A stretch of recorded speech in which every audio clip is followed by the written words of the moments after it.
along Malibu's iconic Pacific Coast Highway, beauty and danger collide.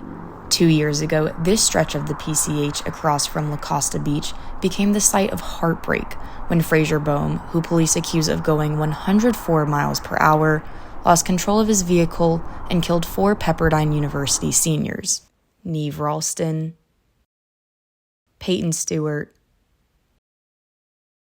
Asha Weir, and Deslyn Williams. They were my whole entire life at Pepperdine. Family, friends, and many in the Pepperdine community were devastated. She was just like the life of every party. She'd make everyone feel comfortable. She was just the best.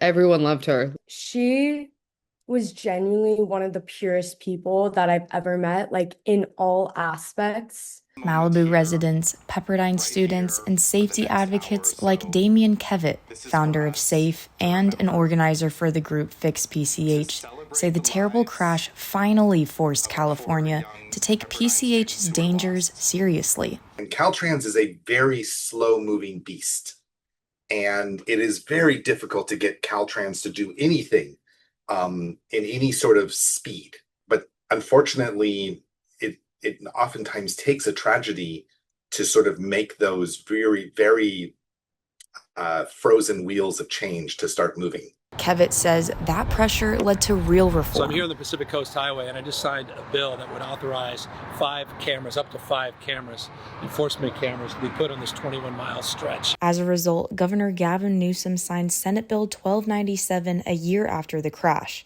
allowing Malibu to install automated speed cameras along PCH, a first for the area. I had to literally change the law in order to allow Caltrans to reduce the speed limit. You wonder why we are the deadliest first world country for traffic violence in the entire world. That is one example of how nuts the whole system is.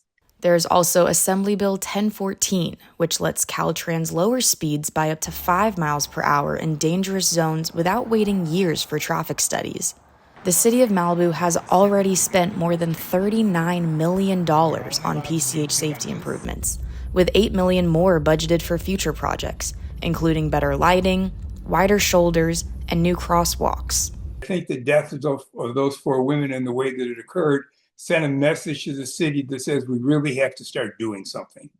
Steve Uring was mayor when the crash happened, and he says while the fight for changes along the PCH go on, so does the search for justice in the courts. The driver on that night 2 years ago, Fraser Boehm, is charged with 4 counts of murder and 4 counts of vehicular manslaughter with gross negligence. He killed 4 people. You've got to pay for that. Period. You've got to pay for that. You can't let that stuff happen. And you have to send a message to the next person who's thinking of doing the same thing. Prosecutors say Boehm was driving 104 miles per hour in a 45 mile per hour zone, traveled every day by friends of the victims on the Pepperdine campus. I want a guilty verdict. Like, that's what I want. But I don't want that and their names to get lost. That will mean nothing to me. In an effort to make sure they are not forgotten, 4 crosses now stand, one for each victim, on Pepperdine's cross hike.